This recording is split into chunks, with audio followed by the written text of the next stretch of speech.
ಹಿರಿಯ ನಟ ಬ್ಯಾಂಕ್ ಜನಾರ್ದನ್ ಅವರು ಸಾವನ್ನಪ್ಪಿದ್ದಾರೆ. ಮಧ್ಯರಾತ್ರಿ 2:30ಕ್ಕೆ ಖಾಸಗಿ ಆಸ್ಪತ್ರೆಯಲ್ಲಿ ನಿಧನವನ್ನು ಹೊಂದಿರುವಂಥದ್ದು. ಬೆಂಗಳೂರಿನ ಖಾಸಗಿ ಆಸ್ಪತ್ರೆಯಲ್ಲಿ ಕೊನೆ ಉಸಿರೆಳೆದಿದ್ದಾರೆ. ಸುಮಾರು 500ಕ್ಕೂ ಹೆಚ್ಚಿನ ಚಿತ್ರಗಳಲ್ಲಿ ಪೋಷಕ ನಟನಾಗಿ ಅವರು ಅಭಿನಯಿಸಿದರು. 76 ವರ್ಷ ವಯಸ್ಸಾಗಿತ್ತು ಬ್ಯಾಂಕ್ ಜನಾರ್ದನ್ ಅವರಿಗೆ.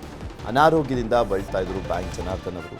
500ಕ್ಕೂ ಹೆಚ್ಚು ಸಿನಿಮಾದಲ್ಲಿ ನಟನೆಯನ್ನು ಮಾಡಿದರು. ಕಾಮಿಡಿ ಪಾತ್ರಗಳಿಂದಲೇ ಜನಪ್ರಿಯರಾಗಿದ್ದರು ಬ್ಯಾಂಕ್ ಜನಾರ್ದನ್ ಅವರು. 76 ವರ್ಷ ವಯಸ್ಸಿನ ಬ್ಯಾಂಕ್ ಜನಾರ್ದನ್ ಅವರು ಅನಾರೋಗ್ಯದ ಕಾರಣದಿಂದಾಗಿ ಸಾವನ್ನಪ್ಪಿದ್ದಾರೆ. ನಿನ್ನೆ ತಡರಾತ್ರಿ 2:30ರ ಸುಮಾರಿಗೆ ಖಾಸಗಿ ಆಸ್ಪತ್ರೆಯಲ್ಲಿ ಅವರು ನಿಧನ ಹೊಂದಿದ್ದಾರೆ ಅನ್ನುವಂಥ ಮಾಹಿತಿ ಸಿಗ್ತಾ ಇದೆ. ಸಾಕಷ್ಟು ಮೂವಿಗಳಲ್ಲಿ ನಟಿಸಿದ್ರು, ಸಾಕಷ್ಟು ಜನಪ್ರಿಯ ಮೂವಿಗಳಲ್ಲಿ ಆಲ್ಮೋಸ್ಟ್ ಎಲ್ಲ ನಟರ ಜೊತೆನೂ ಕೂಡ ಬ್ಯಾಂಕ್ ಜನಾರ್ದನ್ ಅವರು ಪಾತ್ರವನ್ನು ನಿರ್ವಹಿಸಿದರು. ಮೂವಿಗಳಲ್ಲಿ ಮಾಡಿದಂಥ ಸಂದರ್ಭದಲ್ಲಿ ಇತ್ತೀಚೆಗೆ ಅನಾರೋಗ್ಯದ ಕಾರಣದಿಂದ ಆಸ್ಪತ್ರೆಯಲ್ಲಿ ಚಿಕಿತ್ಸೆಯನ್ನು ಪಡ್ಕೊಳ್ತಾ ಇದ್ರು.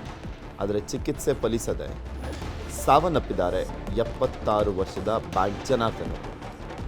ಮಾಡ್ತಾ ಇದ್ದಂಥ ಕಾಮಿಡಿ ಪಾತ್ರಗಳಿಂದನೇ ತುಂಬ ಪ್ರಖ್ಯಾತಿಯನ್ನು ಗಳಿಸಿದಂಥವರು ಬ್ಯಾಂಕ್ ಜನಾರ್ದನ್ ಅವರು. ಇದೇ ವಿಚಾರಕ್ಕೆ ಸಂಬಂಧಪಟ್ಟಂತೆ ಇನ್ನೂ ಹೆಚ್ಚಿನ ಮಾಹಿತಿಯನ್ನು ಕೊಡ್ತಾ ಹೋಗ್ತಾರೆ ನಮ್ಮ ಪ್ರತಿನಿಧಿ ಆನಂದ್. ನಮ್ಮ ಜೊತೆ ದೂರವಾಣಿ ಸಂಪರ್ಕದಲ್ಲಿ ಜಾಯ್ನ್ ಆಗಿದ್ದಾರೆ. ಆನಂದ್, 76 ವರ್ಷದ ಬ್ಯಾಂಕ್ ಜನಾರ್ದನ್ ಅವರು ನಿಧನ ಹೊಂದಿರುವಂಥದ್ದು ಏನಾಗಿತ್ತು? ಎಷ್ಟು ದಿನಗಳಿಂದ ಆಸ್ಪತ್ರೆಯಲ್ಲಿ ಟ್ರೀಟ್ಮೆಂಟನ್ನು ಪಡ್ಕೊಳ್ತಾ ಇದ್ರು? ಎಷ್ಟೊತ್ತಿಗೆ ನಿಧನ ಹೊಂದಿದ್ರು?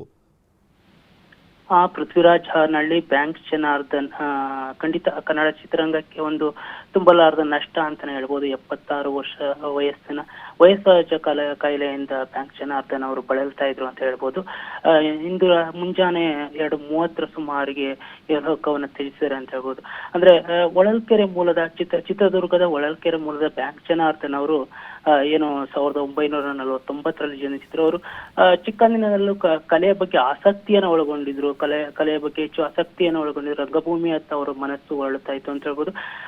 ಅವರು ಬ್ಯಾಂಕ್ ಜನಾರ್ದನ್ ಅಂತ ಯಾಕಪ್ಪ ಅವ್ರಿಗೆ ಹೆಸರು ಬಂತು ಅಂತಂದ್ರೆ, ಅವರು ವಿಜಯ ಬ್ಯಾಂಕ್ ನಲ್ಲಿ ಕೆಲಸ ಮಾಡ್ತಾನೆ ರಂಗಭೂಮಿಯಲ್ಲಿ ಕೆಲಸ ಮಾಡ್ಕೊಂಡು ಹೋಗ್ತಾ ಇದ್ರು. ಹೀಗಾಗಿ ಅವ್ರನ್ನ ಬ್ಯಾಂಕ್ ಜನಾರ್ದನ್ ಅಂತ ಕರೆಯಿತು. ಅವ್ರನ್ನ ಧೀರೇಂದ್ರ ಗೋಪಾಲ್ ಅವರು ರಂಗಭೂಮಿಯಲ್ಲಿ ಅವ್ರನ್ನ ಗುರುತಿಸುವ ಮೂಲಕ ಸಿನಿಮಾಗೆ ಕರ್ತಂದ್ರು ಅಂತ ಹೇಳ್ಬೋದು. ಪಿತಾಮಹ ಅವರು ಮೊದಲ ಬಾರಿಗೆ ನಡೆಸಂತ ಸಿನಿಮಾ. ಅವರು ಹಾಸ್ಯ ಪಾತ್ರಗಳ ಮೂಲಕವೇ ಜನರನ್ನ ನಗಿಸುವಂತ ಕೆಲಸ ಮಾಡ್ತಾ ಇದ್ರು. ಅದರಲ್ಲೂ ತರ್ಲೇನ ನಮ್ಮ ಮಗ ಚಿತ್ರದಲ್ಲಿನ ಅವರ ಪಾತ್ರ ಈಗ ನೆನ್ಸ್ಕೊಂಡ್ರು ಕೂಡ ನಗು ಬರುತ್ತೆ, ಅಷ್ಟು ಅದ್ಭುತವಾಗಿತ್ತು. ಅಂದ್ರೆ ಒಬ್ಬ ಜಿಪುಣನ ಪಾತ್ರದಲ್ಲಿ ಅವರು ಎಷ್ಟು ಅದ್ಭುತವಾಗಿ ನಟಿಸಿದ್ರು ಅಂದ್ರೆ ಯಾವಾಗ ನೆನ್ಸ್ಕೊಂಡ್ರು ಕೂಡ ನಗು ಬರುವಷ್ಟು ಅದ್ಭುತವಾಗಿ ನಟಿಸಿದ್ರು. ಚಿತ್ರದಲ್ಲೂ ಕೂಡ ಯಾವಾಗ್ಲೂ ಬೈಕೊಂಡು ಓಡಾಡುವಂತ ಒಬ್ಬ ಪೊಲೀಸ್ ಪಾತ್ರದಲ್ಲಿ ಅವರ ನಟನೆ ಅದ್ಭುತವಾಗಿತ್ತು. ಹೆಚ್ಚಾಗಿ ಅವರು ಜಗ್ಗೇಶ್ ಚಿತ್ರಗಳಲ್ಲಿ ಹೆಚ್ಚಾಗಿ ಕಾಣಿಸ್ಕೊತಾ ಇದ್ರು ಅಂತ ಹೇಳ್ಬೋದು. ಇತ್ತೀಚಿನ ದಿನಗಳಲ್ಲಿ ಅವರು ಅಷ್ಟಾಗಿ ನಟಿಸ್ತಾ ಇರ್ಲಿಲ್ಲ. ಅಂದ್ರೆ ಕೆಲವು ಸ್ಟೇಜ್ ಪ್ರೋಗ್ರಾಮ್ಗಳಲ್ಲಿ ಹಾಸ್ಯ ಪ್ರೋಗ್ರಾಮ್ನ ಕೊಡ್ತಾ ಇದ್ರು ಕೂಡ ಸಿನಿಮಾಗಳಲ್ಲಿ ಅಷ್ಟಾಗಿ ಕಾಣಿಸ್ಕೊತಾ ಇರ್ಲಿಲ್ಲ.